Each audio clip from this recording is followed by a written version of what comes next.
So, what's going on, y'all? I'm like, people are winning.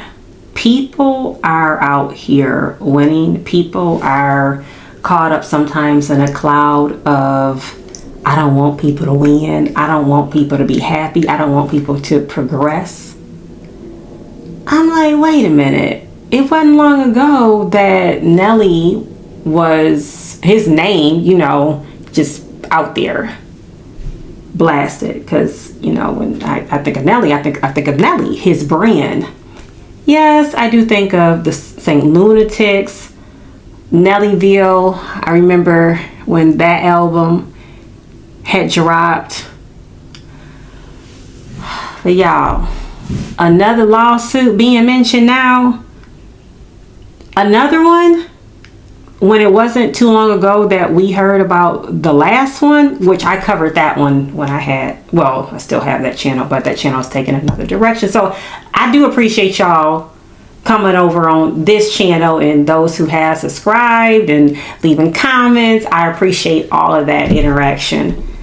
But is it more money, more problems? Is it now this man done married the true love of his life, that it just seems to be an attack of some sort on this relationship, this marriage, this family? National rap star and St. Louis icon whose music propelled him into stardom more than 20 years ago. Now he's being sued for millions of dollars by some of the same people who helped him get there. Cornell Haynes Jr., known by millions as Nelly, is now facing at least 2 lawsuits related to unpaid royalties from some of his hit songs. One filed in November by a former St. Lunatics band member for $50 million, and a new one filed Monday in St. Louis County by St. Louis-based D2 Productions claims Nelly and the St. Lunatics owe them at least $10 million.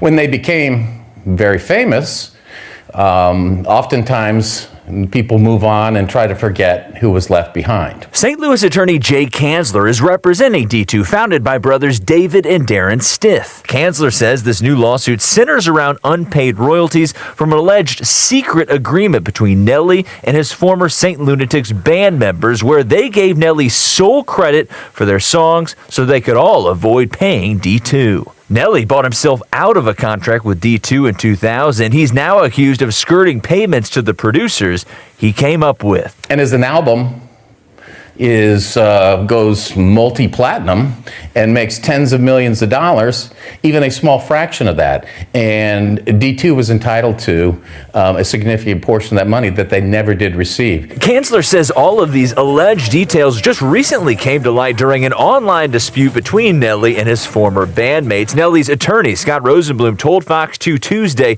they are currently reviewing this lawsuit and that it will be addressed. And back in November, D2 Productions also filed a federal lawsuit in California against Nelly's record label, Universal Music. That one is also for roughly $10 million.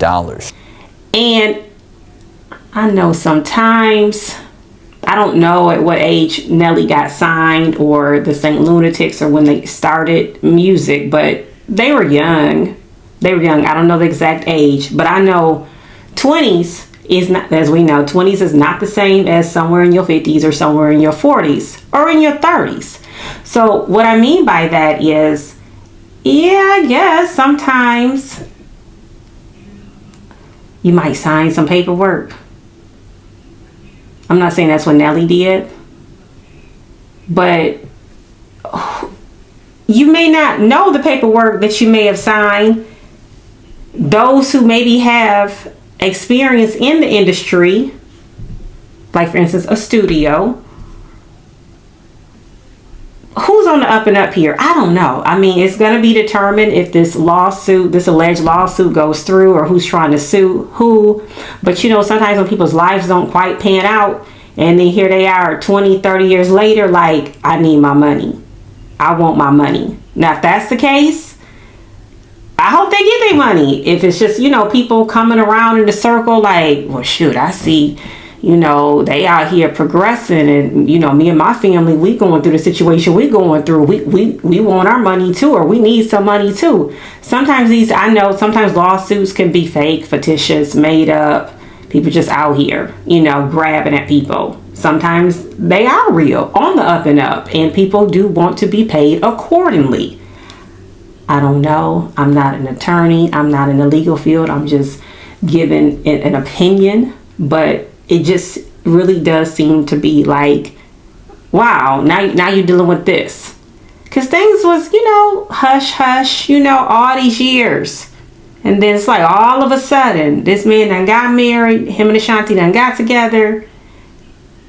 And now their careers, I think, is going to a higher level, a higher dimension.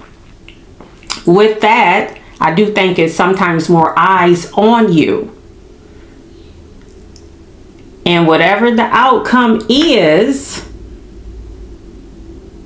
I just speak continuous, you know, blessings. You know, you want things, good things to happen for people.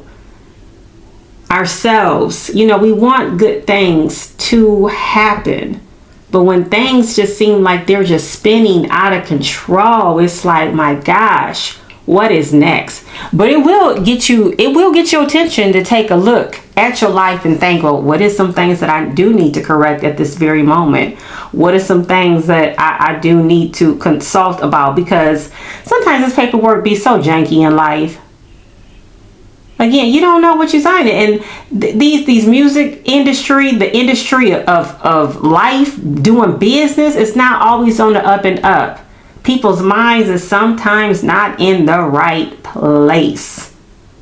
And they want to do a redo, a repeat of what coulda, woulda, shoulda been maybe at that time. But these years later, wow, it's interesting how things do come up many, many, many years later.